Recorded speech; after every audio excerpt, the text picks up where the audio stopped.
오늘도 하나님의 은혜가 저와 여러분에게 함께하기를 기원합니다. 하나님께서 하나님의 백성이 된 이스라엘에게 주신 법이 기록된 성경 이 두 권이 있습니다. 레위기와 신명기입니다. 레위기는 시내 산에서 주신 법이고 신명기는 약속의 땅 가나안 땅 맞은편에 있는 모압 평지에서 주신 법입니다. 신명기는 모세가 광야에서 태어나고 자란 2세대에게 레위기의 법을 풀어서 설명해 주는 성경이 신명기입니다. 그러니까 대상이 다르죠. 레위기는 출애굽한 이스라엘 1세대에게 주신 말씀이고 신명기는 광야에서 태어나고 자란 이스라엘 2세대에게 주신 법입니다. 상황이 다르니까 같은 법을 다시 풀어서 설명한 것이 신명기입니다. 우리는 계속해서 레위기를 읽고 있는데 10장 마지막에서 레위인들이 제사장들이 해야 하는 중요한 일이 제사를 제외하고 정말 중요한 일이 한 가지가 있는데 그게 뭐냐면 거룩한 것과 속된 것 그리고 정결한 것과 부정한 것을 구별하는 것입니다. 거룩한 것은 뭐죠? 거룩한 것은 하나님께 속한 것입니다.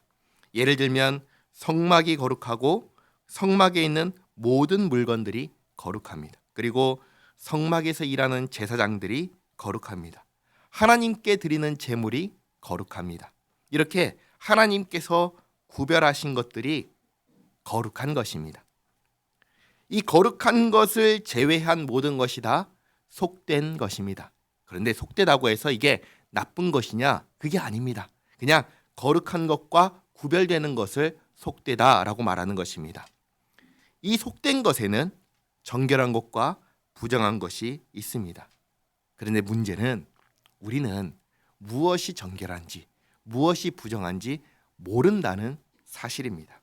그래서 하나님께서 알려주시면 레위인들이 제사장들이 그것을 잘 배우고 알아서 이스라엘 백성들에게 하나님의 백성들에게 가르쳐서 부정한 것은 멀리하고 그리고 항상 정결한 상태를 유지해야 합니다. 그래서 거룩한 것과 속된 것 그리고 속된 것 안에 있는 정결한 것과 부정한 것을 분별하고 가르치는 것이 레위인이 제사장이 해야 하는 중요한 일입니다. 지난주에 우리는 음식법에 대해서 살펴보았습니다. 이것은 마치 선악을 알게 하는 나무의 열매와 같습니다. 항상 신경 써야 되는 것입니다. 볼 때마다 생각해야 하는 것입니다. 먹어도 되는 것과 먹으면 안 되는 것, 정결한 것과 부정한 것. 그런데 한번 잘 보시기 바랍니다. 왜 하나님께서 이것은 정결하니 먹어도 된다고 하시고 왜 저것은 부정하니 먹으면 안 된다고 하신 걸까요? 왜 이것은 정결한 것이고 저것은 부정한 것일까요? 알 수 있나요? 우리는 알 수가 없습니다. 하나님께서 아시는 것입니다. 그리고 하나님께서 알려주시는 것입니다. 하나님께서 이것은 정결하니 먹어도 된다고 하셨습니다. 그리고 저것은 부정하니 먹으면 안 된다고 하셨습니다. 그러면 우리는 왜 이게 정결한지 왜 이게 부정한지 몰라도 어떻게 하죠? 하나님 말씀에 순종하는 것입니다. 만약에 필요하다면 하나님께서 이유를 알려주실 것입니다. 그러나 알려주지 않으신다고 해서 우리가 하나님께 불평하고 원망하고 다투고 탓할 수 있는 그런 것이 아닙니다.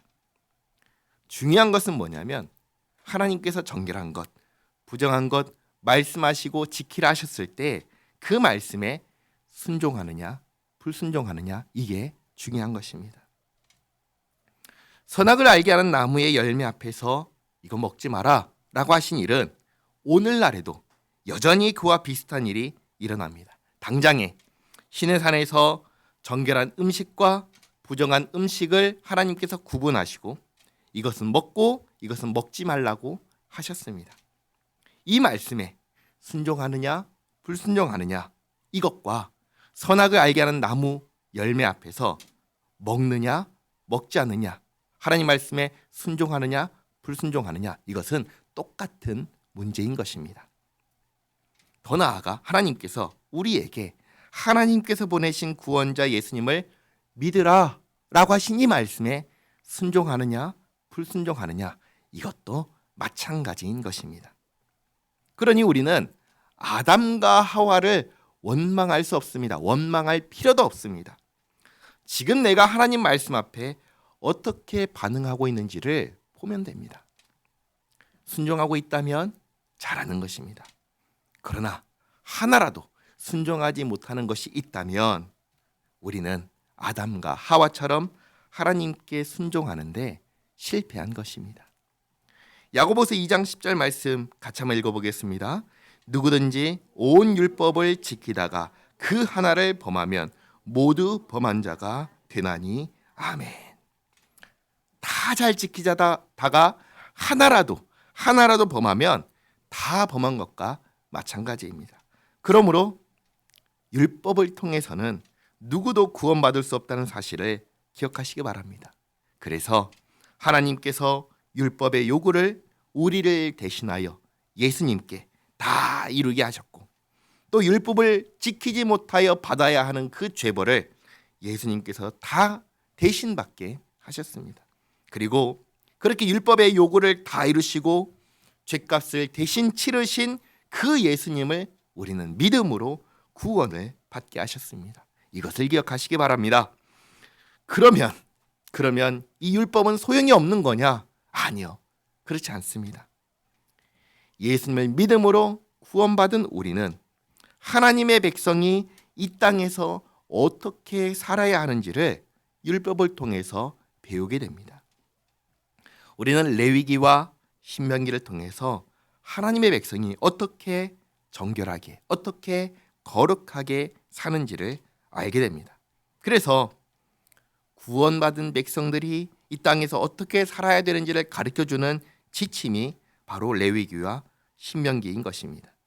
오늘은 레위기 12장부터 13장까지 살펴보도록 하겠습니다. 12장은 출산에 대한 것입니다. 1절 말씀에 여호와께서 모세에게 말씀하여 이르시되 이스라엘 자손에게 말하여 이르라. 여인이 임신하여 남자를 낳으면 그는 이레 동안 부정하리니 곧 월경할 때와 같이 부정할 것이며 여덟째 날에는 그 아이의 포피를 벨 것이요 그 여인은 아직도 33일을 지내야 산혈이 깨끗하리니 정결하게 되는 기한이 차기 전에는 성물을 만지지도 말며 성소에 들어가지도 말 것이며 아들을 낳으면 7일 동안 부정합니다. 그래서 누구도 만나지 못합니다. 그리고 난 후에도 33일 동안 33일이 지나야 산혈이 깨끗해집니다. 그렇게 총 40일 동안에 성소에 들어가지도 못하고 성물을 만지지도 못합니다. 아마도 이 40일 동안 출산으로 인해서 부정해진 상태이기 때문에 아무것도 하지 못하고 그럼 어떻게 살까요? 보살핌을 받아야 하는 것이죠. 남자를 낳으면 40일 동안 산모는 보살핌을 받게 그렇게 하셨습니다. 그리고 태어난 아들은 태어난 지 8일째 되는 날에 할례를 행하게 하셨습니다. 다음으로 5절에 여자를 낳으면 그는 2일에 동안 부정하리니 월경할 때와 같을 것이며 산혈이 깨끗하게 되면 66일을 지내야 하리라. 딸을 낳으면 일단 14일 동안 부정합니다. 그래서 그 기간 동안 누구도 만나지 못합니다. 그리고 난 후에도 66일이 지나야 산혈이 깨끗해집니다. 그렇게 총 며칠이죠? 80일 동안을 80일이 지날 때까지 성소에 들어가지 못하고 성물을 만지지도 못합니다. 아마도 아들을 낳았을 때와 마찬가지로 이 80일 동안 출산으로 인해 부정해진 상태이기 때문에 아무것도 하지 못하고 돌봄을 받아야 했을 것입니다. 이렇게 산혈이 깨끗해지는 남자는 40일, 여자는 80일의 기간이 차면 6절에 아들이나 딸이나 정결하게 되는 기한이 차면 그 여인은 번제를 위하여 1년 된 어린 양을 가져가고 속죄제를 위하여 집비둘기 새끼나 산 비둘기를 회막문 제사장에게로 가져갈 것이요 아들이든 딸이든 상관없이 무조건 번제를 위해서 1년 된 어린 양과 속죄제를 위하여 비둘기 새끼를 가져갑니다. 속죄제를 위한 것은 부정해졌기 때문에 가져가는 것입니다. 그러면 7절에 제사장은 그것을 여호와 앞에 들여서 그 여인을 위하여 속죄할지니 그리하면 산혈이 깨끗하리라. 이는 아들이나 딸을 생산한 여인에게 대한 규례니라.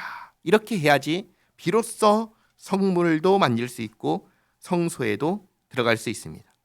8절에 그러나 그 여인이 어린 양을 바치기에 힘이 미치지 못하면 산비둘기 2마리나 집비둘기 새끼 2마리를 가져다가 하나는 번제물로 하나는 속죄제물로 삼을 것이요 제사장은 그를 위하여 속죄할지니 그가 정결하리라. 이 8절의 말씀은 번제로 1년 된 어린 양을 드릴 수 없는 경제적인 사정이 어려운 경우입니다. 경제적으로 넉넉하지 못해서 어린 양을 번제로 드릴 수 없는 경우에 비둘기 새끼 2마리를 대신해서 하나는 번제로 하나는 속죄제로 드릴 수 있게 이렇게 예외 조항을 주신 것입니다. 12장은 산모의 정결에 대한 말씀이었습니다. 아들을 낳으면 40일을, 딸을 낳으면 80일을 쉬게 하셨습니다. 자, 그다음 13장입니다.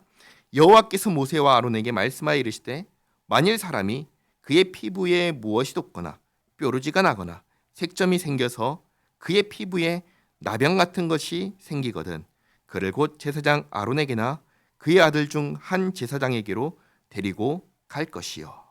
13장은 피부에 생긴 병에 대한 것입니다. 그리고 이제 나병이라고 하는데 나병이라는 것은 뭐냐면 흔히 이제 문둥병이라고 생각을 하잖아요.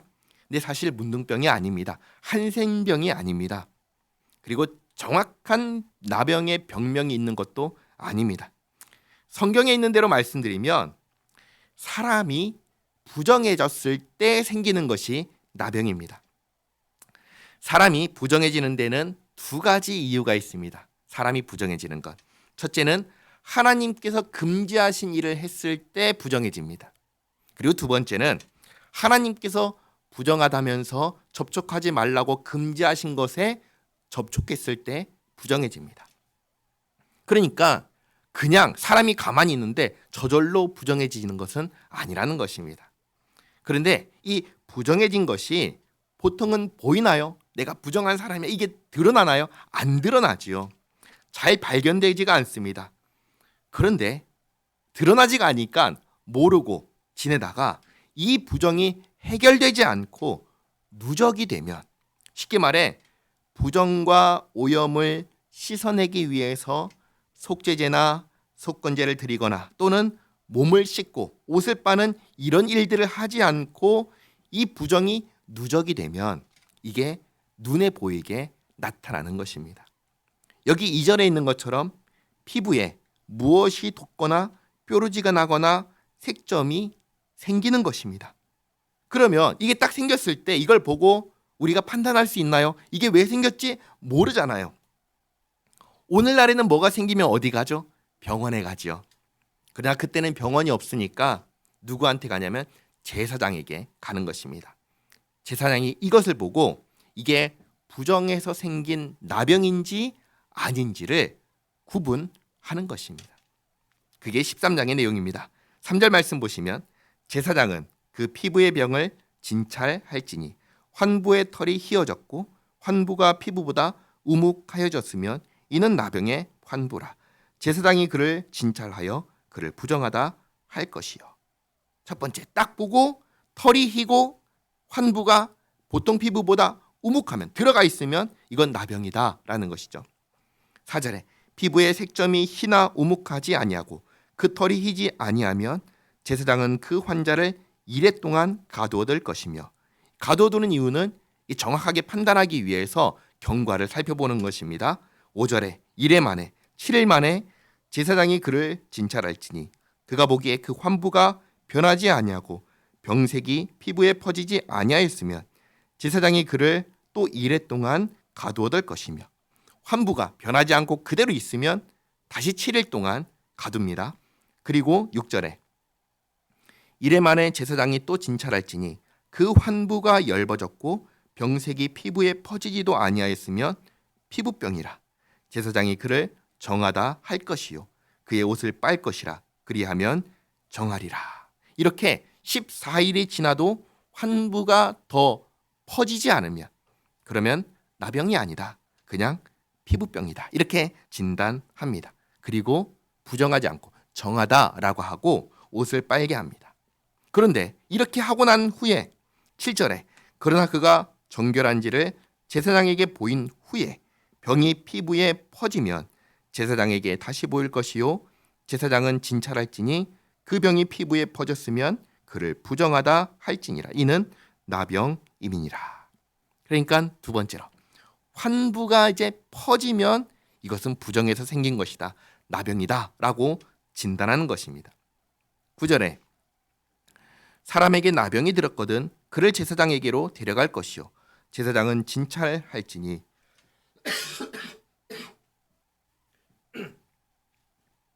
10절에 피부에 흰 점이 돋고 털이 휘어지고 거기 생살이 생겼으면 이는 그의 피부에 오랜 나병이라 제사장이 부정하다 할 것이요 그가 이미 부정한즉 가두어두지는 않을 것이며. 그러니까 세 번째, 흰 점이 생기고 그리고 털이 휘고 그러면 나병인데 그런데 우묵하지 않고 생살이 생겼으면 이건 오래된 나병이다. 그러니까 나병이니까 부정한데 이미 오래됐으니까 명확하니까 가둬두지 않는 겁니다. 대신에 격리를 합니다. 12절에 제사장이 보기에 나병이 그 피부에 크게 발생하였을 때 그 환자의 머리부터 발끝까지 퍼졌으면 그가 진찰할 것이요 나병이 과연 그의 전신에 퍼졌으면 그 환자를 정하다 할지니 다 휘어진 자인즉 정하거니와. 네 번째로 나병이 온 몸에 다 퍼졌으면 뭐라고 하죠? 부정하다고 안 합니다. 오히려 정하다고 합니다. 그러니까 나병이 문둥병이 아닌 것입니다. 문둥병은 온몸에 다 퍼졌어도 문둥병이니까 부정하다고 할 겁니다. 그런데 여기서 온몸에 다 퍼졌어도 뭐라고 하죠? 정하다라고 합니다. 그러니까 문둥병이 아닌 것이죠. 자, 그런데 14절에 아무 때든지 그에게 생살이 보이면 그는 부정한즉 제사장이 생살을 진찰하고 그를 부정하다 할지니 그 생살은 부정한 것인즉 이는 나병이며. 다섯 번째, 온몸에 나병이 다 퍼져서 온몸이 다 휘어졌는데 그래서 온몸이 다 휘어졌으니까 오히려 정하다라고 하셨는데 그런 중에 다시 생살이 생겨서 온몸에 흰 하얗게 된 온몸에 다른 색깔의 피부가 생기면 이게 나병이다, 부정하다라고 진찰하라고 합니다. 그리고 16절에 그 생살이 변하여 다시 휘어지면 제사장에게로 갈 것이요 제사장은 그를 진찰하여서 그 환부가 휘어졌으면 환자를 정하다 할지니 그는 정하니라. 그러니까 생살이 생겼을 때 이걸 보고 부정하다 했지만 그 생살이 다시 휘어지면 온몸이 또다시 휘어진 거니까 그럼 정하다라고 판단하는 것입니다. 자, 그다음 18절에 피부에 종기가 생겼다가 나왔고 그 종처에 흰 점이 돋거나 희고 불그스름한 색점이 생겼으면 제사장에게 보일 것이요 그는 진찰하여 피부보다 얕고 그 털이 희면 그를 부정하다 할지니 이는 종기로 된 나병의 환부임이니라. 종기가 났는데 털이 희면 이건 나병이다라는 것이죠. 21절 그러나 제사장이 진찰하여 거기 흰 털이 없고 피부보다 얕지 아니하고 빛이 엷으면 제사장은 그를 이레 동안 가두어둘 것이며. 왜 가두어두죠? 아직 판단을 못하겠으니까 가두어두는 것입니다. 그래서 7일 동안 경과를 살펴보고 22절에 그 병이 크게 피부에 퍼졌으면 제사장은 그를 부정하다 할지니 이는 환부임이니라. 피부에 퍼졌으면 부정하다라고 진단합니다. 23절 그러나 그 색점이 여전하고 퍼지지 아니하였으면 이는 종기 흔적이니 제사장은 그를 정하다 할지니라. 피부가 불에 데었는데 그 된 곳에 불그스름하고 희거나 순전히 흰 색점이 생기면 제사장은 진찰할지니 그 색점에 털이 희고 그 자리가 피부보다 우묵하면 이는 화상에서 생긴 나병인즉 제사장이 그를 부정하다 할 것은 나병의 환부가 됨이니라. 화상으로 생긴 나병인데 털이 항상 그렇죠. 털이 희고 피부보다 우묵하면 이게 나병입니다. 26절 그러나 제사장이 보기에 그 색점에 흰 털이 없으며 그 자리가 피부보다 얕지 아니하고 빛이 엷으면 그는 그를 이레 동안 가둬둘 것이며 이레 만에 제사장이 그를 진찰할지니 만일 병이 크게 피부에 퍼졌으면 그가 그를 부정하다 할 것은 나병의 환부임이니라. 화상으로 생긴 환부에 흰 털이 없으면 7일 동안 경과를 지켜보는데 7일 후에 퍼지면 나병입니다. 그러나 28절 만일 색점이 여전하여 피부에 퍼지지 아니하고 빛이 엷으면 화상으로 부은 것이니 제사장은 그를 정하다 할 것은 이는 화상의 흔적임이니라. 29절 남자나 여자의 머리에나 수염에 환부가 있으면 제사장은 진찰할지니 환부가 피부보다 우묵하고 그 자리에 누르스름하고 가는 털이 있으면 그가 그를 부정하다 할 것은 이는 오민이라. 머리에나 수염에 발생한 나병임이니라. 털이 난 자리가 우묵하고 누르스름하고 가는 털이 있으면 나병입니다. 31절 만일 제사장이 보기에 그 옴의 환부가 피부보다 우묵하지 아니하고 그 자리에 검은 털이 없으면 제사장은 그 옴 환자를 이레 동안 가둬둘 것이며 아직 판단이 어려우니까 7일을 더 지내보고 이레 만에 제사장은 그 환부를 진찰할지니 그 옴이 퍼지지 아니하고 그 자리에 누르스름한 털이 없고 피부보다 우묵하지 아니하면 일단 퍼지지 않고 색깔이 바뀌지 않았으면 33절 그는 모발을 밀되 환부는 밀지 말 것이요 제사장은 옴 환자를 또 이레 동안 가둬둘 것이며 이레 만에 제사장은 그 옴을 또 진찰할지니 그 옴이 피부에 퍼지지 아니하고 피부보다 우묵하지 아니하면 그는 그를 정하다 할 것이요 그는 자기의 옷을 빨아서 정하게 되려니와. 이렇게 보면은 나병의 특징을 우리가 알 수 있습니다. 시간이 지남에 따라서 퍼지고 피부보다 우묵해지고 그리고 흰 털이 나면 이게 나병입니다. 그렇지 않은 경우는 나병이 아니기 때문에 옷만 빨면 되는 것이죠. 그러나 35절에 깨끗한 후에라도 옴이 크게 피부에 퍼지면 제사장은 그를 진찰할지니 과연 옴이 피부에 퍼졌으면 누른 털을 찾을 것 없이 그는 부정하니라. 그러나 제사장이 보기에 옴이 여전하고 그 자리에 검은 털이 났으면 그 옴은 나았고 그 사람은 정하니 제사장은 그를 정하다 할지니라. 남자나 여자의 피부에 색점 곧 흰 색점이 있으면 이번에는 흰 털이 아니라 흰 색점입니다.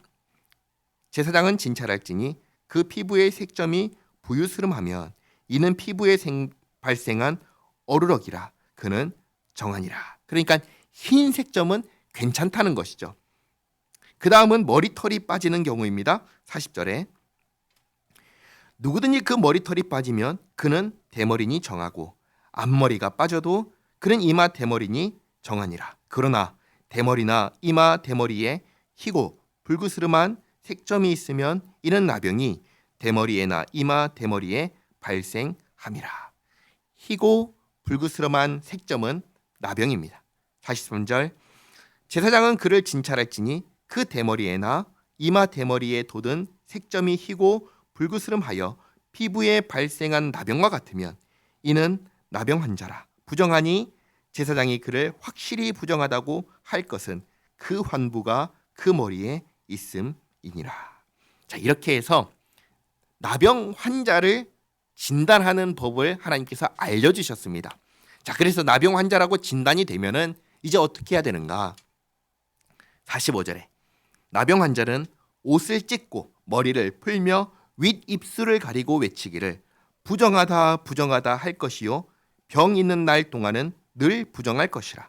그가 부정한즉 혼자 살되 진영 밖에서 살지니라. 처음에 말씀드렸다시피 사람이 부정하게 되는 경우는 하나님께서 금지하신 일을 하거나 부정한 것에 닿았을 경우입니다. 자, 이렇게 하나님께서 금지하신 일을 하거나 부정한 것에 닿았을 때 속죄제나 속건제를 드려서 자신의 부정을 해결하지 않고 그 부정이 쌓이면 그것이 나병으로 나타나게 됩니다.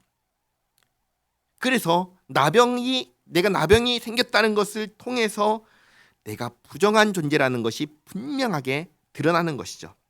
그러면 어떻게 하냐? 옷을 찢고 머리를 풀고 윗입술을 가리면서 내가 부정한 존재라는 것을 분명하게 밝히고 진영 밖으로 격리되어서 나병이 나을 때까지 살아야 됩니다. 자, 그러면 이렇게 격리되어서 살아갈 때에 부정한 존재가 되었으니까 누구를 만나지도 못하고 뭘 하지도 못합니다. 누군가가 먹을 것을 갖다 주어야 먹을 수가 있고 아무것도 할 수가 없는 것이죠. 그렇게 다른 사람이 베푸는 은혜를 받으면서 나병 환자는 뭘 해야 될까요? 자기가 부정하잖아요. 뭘 해야 될까요? 회개해야 합니다. 내가 부정한 사람이란 것을 인정하고 돌이켜 회개해야 합니다. 그렇게 하는 것이 나병 환자가 해야 하는 것입니다. 자, 그 다음은 의복에 생긴 나병입니다. 나병이 의복에도 발생하니까 이것은 문둥병이 아니라는 것이 또 한 번 더 분명해지는 것이죠. 47절, 만일 의복에 나병 색점이 발생하여 털옷에나 베옷에나 배나 털의 날에나 시에나 혹 가죽에나 가죽으로 만든 모든 것에 있으되 그 의복에나 가죽에나 그 날에나 시에나 가죽으로 만든 모든 것에 병색이 푸르거나 붉으면 이는 나병의 색점이라 제사장에게 보일 것이요. 사람과 다르게 다른 것에 생긴 나병은 푸르거나 붉으면 나병의 색점입니다. 50절, 제사장은 그 색점을 진찰하고 그것을 이래 동안 간직하였다가 이래 만에 그 색점을 살필지니 그 색점이 그 의복에 날에나 시에나 가죽에나 가죽으로 만든 것에 퍼졌으면 이는 악성 나병이라.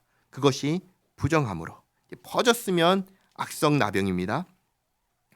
그는 그 색점 있는 의복이나 털이나 배의 날이나 시나 모든 가죽으로 만든 것을 불사를 찌니 이는 악성 나병인즉 그것을 불사를 찌니라. 악성 나병은 어떻게 조치하죠? 다 태워서 없애버리는 것입니다. 그러나 제사장이 보기에 그 색점이 그 의복의 날에나 시에나 모든 가죽으로 만든 것에 퍼지지 아니하였으면 제사장은 명령하여 그 색점 있는 것을 빨게 하고 또 이래 동안 간직하였다가 그 빤 곳을 볼지니 그 색점의 빛이 변하지 아니하고 그 색점이 퍼지지 아니하였으면 부정하니 너는 그것을 불사르라. 이는 거죽에 있든지 속에 있든지 악성 나병이니라. 퍼지지 않았는데 빨았을 때에 깨끗해지지 않으면 이것도 악성 나병입니다. 한편 56절, 빤 후에 제사장이 보기에 그 색점이 엷으면 그 의복에서나 가죽에서나 그 날에서나 시에서나 그 색점을 찢어버릴 것이요. 빨았을 때 색점이 옅으면 그 부분만 제거하면 됩니다. 그런데 제거한 뒤에 또다시 재발하면 어떻게 할까요? 57절, 그 의복의 날에나 시에나 가죽으로 만든 모든 것의 색점이 여전히 보이면 재발하는 것이니 너는 그 색점 있는 것을 불사를 찌니라. 재발하면 어떻게 하죠? 태워서 없앱니다. 58절, 내가 빤 의복의 날에나 시에나 가죽으로 만든 모든 것에 그 색점이 벗겨졌으면 그것을 다시 빨아야 정하리라. 이렇게 빨았을 때 깨끗해지면 한 번 더 빨면은 이제 문제가 없는 것이죠. 59절, 이는 털옷에나 베옷에나 그 날에나 시에나 가죽으로 만든 모든 것에 발생한 나병 색점에 정하고 부정한 것을 진단하는 규례니라. 아멘. 자, 한 가지 말씀드리겠습니다. 사람이 아닌 다른 사물 그리고 옷에 나병이 생긴다는 것은 어떻게 생기는 걸까요? 똑같은 겁니다. 부정해지면 생기는 겁니다. 그럼 다른 것들이 어떻게 부정해질까요? 부정한 것이 놓였거나 접촉하면 부정해지는 거죠. 근데 그냥 그걸 놔두면 그것이 누적되면 거기에서 나병이 생기는 것입니다. 그러니까 나병은 뭔가요? 나병은 부정에서 생기는 것입니다. 이것을 기억하시기 바랍니다. 12장에서는 출산에 대해서 13장에서는 나병에 대해서 말씀하셨습니다. 자, 이 모든 것은 무엇이 정결한 것이고 무엇이 부정한 것인지를 하나님께서 알려주시는 거예요. 정결한 것은 부정한 행위를 하지 않고 부정한 것에 닿지 않은 것이 정결한 것이고 정결한 상태입니다. 그래서 정결한 사람은 하나님께서 부르시면 얼마든지 나아갈 수 있습니다. 그러나 부정한 사람이 하나님께 나아가면 어떻게 되죠? 죽는 거예요. 나갈 수가 없는 거예요. 부정한 사람은 자기의 부정함을 해결해야지 비로소 하나님께 나갈 수 있는 것입니다. 우리는 누구입니까? 우리는 거룩하신 하나님의 백성입니다. 지난주에 고린도 전서를 읽으면서 사도 바울이 교회를 향해서, 성도를 향해서 이렇게 말했습니다. 고린도 전서 5장 7절과 8절 말씀 같이 한번 읽겠습니다. 너희는 누룩 없는 자인데 새 덩어리가 되기 위하여 묵은 누룩을 내버리라. 우리의 유월절 양 곧 그리스도께서 희생되셨느니라. 이러므로 우리가 명절을 지키되 묵은 누룩으로도 말고 악하고 악의에 찬 누룩으로도 말고 누룩이 없이 오직 순전함과 진실함의 떡으로 하자. 아멘. 예수님께서 우리를 점도 없고 흠도 없는 깨끗하고 정결한 새 것이 되게 하셨습니다. 거룩하신 하나님의 정결한 백성이 되게 하셨습니다. 그러니 우리가 하나님 앞에서 흠도 없고 정결하고 거룩한 상태로 살아가야 하는 것입니다. 하나님께서 분명하게 이스라엘 백성들에게 말씀하십니다. 내가 거룩하니 너희도 거룩하라. 이 일에 정결하기 위하여 이 일에 힘쓰는, 이 일에 노력하고 애쓰는 우리 모두가 되기를 바랍니다. 기도하겠습니다. 좋으신 하나님, 주께서 계신 곳은 거룩한 곳입니다. 오염이 있을 수 없고 부정이 있을 수 없고 죄악이 있을 수 없고 죽음이 있을 수 없습니다. 거룩하신 주께서 예수님 안에 있는 우리와 함께 하시고 우리의 몸에 거하심으로 우리의 몸을 성전 삼으셨습니다. 우리와 함께 하시며 우리에게 거룩하라 하시는 말씀을 듣습니다. 죄와 사망의 권세 아래 놓인 이 세상에 살아가는 우리가 주님 안에서 힘써 거룩하기를, 정결하기를 원합니다. 주님 도와주시옵소서. 예수님의 이름으로 기도하옵나이다. 아멘.